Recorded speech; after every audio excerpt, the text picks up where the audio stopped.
The government's next emissions reduction plan is set to be released this month with a deadline of New Year's Eve. But by that time, Rod Carr will have just finished up his 5-year term as the inaugural head of the Climate Change Commission. I asked him what he makes of the new government's performance in the climate space. Well, I think the Commission's view has always been we give advice on the direction of policy and the choices that a government has to make. It's not for the Commission to make those choices. Then under our legislation, every year we provide a monitoring report about how a government of the day is going against its plan, not against our advice, but against its plan. And the first of our monitoring reports came out in the middle of this year. And that report, which all New Zealanders have seen or have access to, says, look, with a prayer and absent a dry year, we can probably make the first emissions budget, which is the one that finishes in 2025. You'd have to be pretty lucky to make the budget for the second budget period, which ends 2030, and we are not on track to meet the third one, which is the one that ends in 2035. And what kind of policies will it require in order to hit that budget? We will need to pick up the pace and scale of the reduction of combustion of fossil fuels for energy production and use in New Zealand. We have to remember that only 40% of all the energy we use in New Zealand comes from renewable sources. The other 60% is burning fossil fuels largely in the open air. So while the previous government had an electricity target, 100% renewable electricity, the government has a target now of doubling the amount of renewable energy produced. My view is we're going to need to more than double the amount of renewable energy produced in New Zealand by 2050 to both decarbonise the economy and support the growth. Because while we can decouple growth from emissions, no one has yet decoupled growth from energy consumption. How significant was the decision to reopen oil and gas exploration? Well, my understanding is that for the 2 years between the offshore oil and gas ban, nobody was looking. It's some of the most prospected areas likely to have gas. That when the ban came in, it didn't cover onshore exploration, and more than $2 billion has been spent in the recent years with no material finds. So in terms of emissions, the question becomes about signalling. Are we truly signalling that while the world has 50 years of known fossil gas reserves, the world needs more?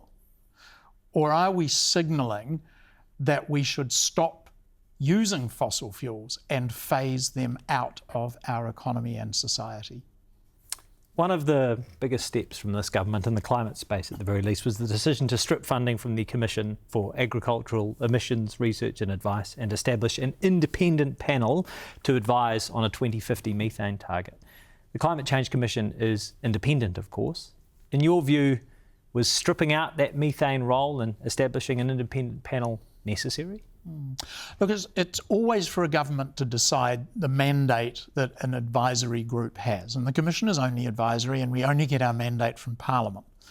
The mandate that we had on agricultural emissions that we provided a report for was a mandate to advise on the readiness of the agricultural sector to face an emissions price on the 1st of January 2025. Our conclusion was that at farm level, we would not be ready. That if you were going to have an emissions price on agriculture on the 1st of January 2025, it would need to be at the producer level. He Waka Eke Noa reached a similar conclusion.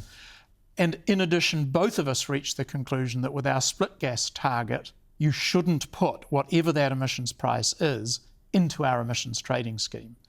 So while some elements of the government may claim that they caused agriculture to be taken out of the ETS, actually almost everyone supported that with a split gas target, pricing agricultural emissions along with long life gases was not appropriate. What do you think that review panel's conclusions are likely to be, and what would be the implications? So I don't know, and that panel is due to report shortly, and clearly it's up for the panel to conclude. But they were asked a different question from the question that we might have had to consider in giving advice. So all our advice is couched in terms of the purpose of the Act, which is to help New Zealand make its contribution to holding global temperature increases to below 1.5 degrees under the Paris Agreement. That's not the question the methane panel was asked to address. They were asked to address a different question. Now, we all agree that different gases have different warming potentials. That's beyond debate. We all agree that globally, the way the world has decided to calibrate emissions measurement is their global warming potential over 100 years. There is no evidence that that international standard of measurement or holding countries to account is going to change. Within a country, you can choose to measure what you want. You can choose to measure how you like. But what you're really having a conversation is about who's sharing the burden of change. At the end of December, the Commission will release its final review into our 2050 targets. On page 24 of your discussion document into those targets, you said this, quote, "Our initial review shows the current 2050 target will likely result in Aotearoa New Zealand continuing to emit in a way that contributes to warming after 2050. Why? Partly because what we will have in 2050, if we achieve the emissions reduction in methane, we'll still have between 24 and 47% of the 2017 level of methane coming out. And if we're only net zero for other long life gases, the warming world that will be then will be warmer than it would otherwise have been. Now, to some extent, we can do some more tree planting, but there are real risks in using trees to offset long-lived gases. The gases that arrive from burning fossil fuels are removed by forests, but the emissions are permanent and the forests are at best temporary. The coalition agreement for the new government commits to reviewing the methane target for consistency with, quote, no additional warming. 3 very important words. What do they actually mean? Well, some of the debate is about the difference between the warming impulse and the life of a gas. Methane is what's called a short-life gas. It decays in the upper atmosphere, turns into carbon dioxide and water vapour over a period of about 15 years or so. The warming pulse that is given off by a particular pulse of methane is significantly larger per tonne of methane than per tonne of carbon dioxide. And in fact, in the first 20 years, about 86 times the pulse. So the argument is if you've got a cloud of methane and you're not adding to the cloud because the rate at which it decays is equal to the rate at which you're adding to it, look, see, no additional warming. But the planet is warmer than it would have been absent your new additional methane emissions. The judgment question for New Zealand is how domestically do we want to count methane? Because we are not going to change how the world counts methane. You said the methane changes, as defined in that coalition agreement, exposed a fundamental question, quote, should Aotearoa New Zealand cause more global warming than implied by the current 2050 target? So to be clear, would changing that methane target potentially break our 2050 commitments or merely break the spirit of those 2050 commitments? It would depend on whether New Zealand was to go negative in long life gas sequestration, more trees, more speculation about alternative technologies to withdraw carbon dioxide from the atmosphere, or more ambitious reductions in gross emissions. To square the circle of having more methane is to do some or all of those other things. Which is to say that when you talk about net zero, actually we'd need to go further than net zero. Correct. We would need to be less than net zero carbon emissions. How do you assess the Climate Change Commission's function? How well has the Commission worked over the last 5 years? Well, I'm slightly biased, of course. I am very proud of the body of work that the Commission has done. That on behalf of all New Zealanders, we have gathered data, created information, built models, made them publicly available, engaged with all sectors of society, consulted on our draft advice, finalised advice, which governments have then had access to and all New Zealanders have seen. That's what Parliament intended. So we have given effect to the parliamentary intention, which I remind all New Zealanders, 119 members of Parliament out of a body of 120. By the way, there was only one missing person on that day. As I recall, he didn't actually cast a vote. Correct. So unanimous approval of all those present. created an institutional arrangement to create a body of evidence that was transparent to all our elected leaders and business and communities. And then government, our elected leaders, get to make choices. Now, the thing I'm really proud of is that the Commission has proven there are many pathways to meet our targets. They are achievable and they are affordable. We didn't know that in 2019. Are there changes you can think of that would make the Commission more effective? Could you give it more teeth? I think there's a big question in democracy about when you transfer decision rights away from elected leaders. And the challenge of climate change, both mitigation and more challenging adaptation, is that we need to be able to see who is making the decision and hold them to account. That some of these decisions are going to affect where losses lie. Not all losses in this transformation into a low emissions economy are going to be compensated for. And as a consequence of that, I think we have to be very careful about devolving decision rights away from elected leaders. That said, there are some things which I think could tidy up the administration of our work, and I think multi-year funding might protect the Commission from capricious acts of governments of the day. Right.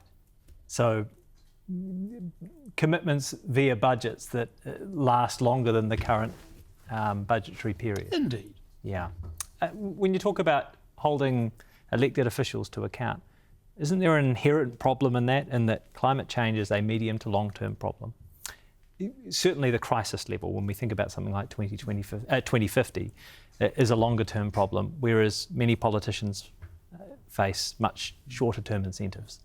I think the first thing is we're beginning to realise it's not actually a medium-term problem, that the impact of climate change is showing up now and today, here and everywhere, and that the response in some of our affluent markets is going to have immediate effect on our ability to sell products at high margins into those markets. And so the blowback into real jobs and real activity in New Zealand is actually here today. It's not about 2030 and beyond. So the scientists are telling us that the piece of science that has changed since 2019 is not how we measure methane in the atmosphere or its warming effect. We've known that.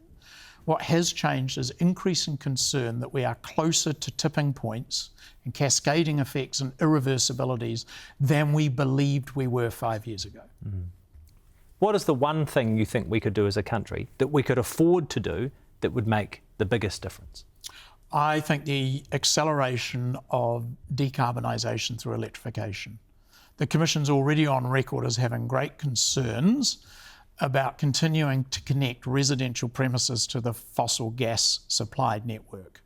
We should stop that. Other cities and even other countries are looking at banning outright new fossil gas connections. It's not in homeowners' interests, it's not in the national interest. If we're going to burn gas, we should burn it in a few points to create electricity, which is then going to efficiently drive warm, dry homes. Fossil gas doesn't drive dry homes. And when you say electrification, does that extend to transportation?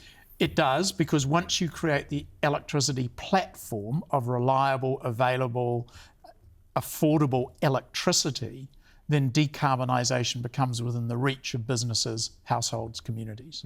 Yeah, one thing we've looked at in a fair bit of depth this year is the potential offered by rooftop solar. What sort of potential do you think it offers a country like New Zealand? Well, I think there are a few things to remember. About a third of New Zealand houses would be suitable for rooftop solar. So it is not the case that every house everywhere has a north-facing roof, has a roof that isn't shaded by a hill or by a tree, has a roof that is actually in the same ownership as the appliances in the house, right? So when you cut all that apart, you get about a third of New Zealand homes. It's pretty clear we've been a laggard compared to Australia, but Australia's had massive subsidies for the installation of rooftop solar. Turns out now you probably don't need public subsidies, that behind the meter, off-grid generation from solar for own use comes in at about 10 cents a kilowatt hour. Now there's the funding issue. Not every homeowner can afford the $15,000 to $25,000 for rooftop solar to get the benefit of the cheaper electricity. But all the major banks now offer homeowners green top-ups to help them access that technology. you're still left with the issue of why do we see the behaviour change take so long to do what is obviously in our own self-interest? And some of that's about misinformation and disinformation. Some of it's about a natural reluctance to change. I was giving a presentation at Youth 3A the other day, and an elderly woman got up and said, "My husband tells me rooftop solar is not for us because we'll die before it pays off." And I looked at her and said, "I'm prepared to bet you're going to live another 15 years. Because that's all it takes." The last 3 COPs have been in petro states. Can you understand why people get cynical about global efforts? Yeah, absolutely. I have never been to COP. I think COP probably hit a high point in 2015 with the Paris Agreement. I think this is incredibly challenging global politics. The wealth and power and influence of the fossil fuels industry just simply cannot be overstated. And we are seeing systematic and comprehensive obfuscation of the truth, which is the combustion of fossil fuels in the open air is the principal cause of global warming. And we have known technologies today that, if deployed at pace and scale, could eliminate 80% of those emissions. So the question, as you said before, the question is, what will it take to drive behavioural change? And in assessing global progress recently, you said this, quote, "Forget about Washington, forget about Beijing, forget about moral high grounds, forget about the unborn children to come, because all of those arguments are played out." What will shift the dial? I think what will begin for New Zealand is the energy independence, that we are very vulnerable to fossil fuel supply chains, both in terms of volatility of price and insecurity of supply. And until recently, we simply didn't have the technologies at the price and scale that could take New Zealand to energy independence. We now have them. Solar has fallen to 1/10 of its price in a decade. Battery technology is at the beginning of its downward curve for pricing. The wind technology that's now available is very efficient at harnessing slow-run wind on land before you even think about offshore wind. New Zealand technology in geothermal, even not supercritical deep well, but just geothermal, is world-class. And the ability to use biomass to make steam, to run turbines and do flue capture of the biogas that comes and inject that into geothermal fields for permanent storage is a known and available technology if you have large biomass near operating geothermal fields. Very few places in the world have that, and we have it in the Central North Island. So I'm very optimistic that we have all of the potential and all of the tools and increasingly the business cases to do the energy transition for New Zealand. Finally, back in 2019, I think you were getting ready to retire when you were asked to do this job, and you said at the time that your kids asked you to do this. At the end of your term, what would they say about the job you've done? Well, you'd have to ask them. I have 4 adult kids in their 30s. I think they'd probably say, "Thanks for trying. Pity you couldn't have done more. What does the rest of the community not understand about pace and scale and the fact that climate change is here and now?"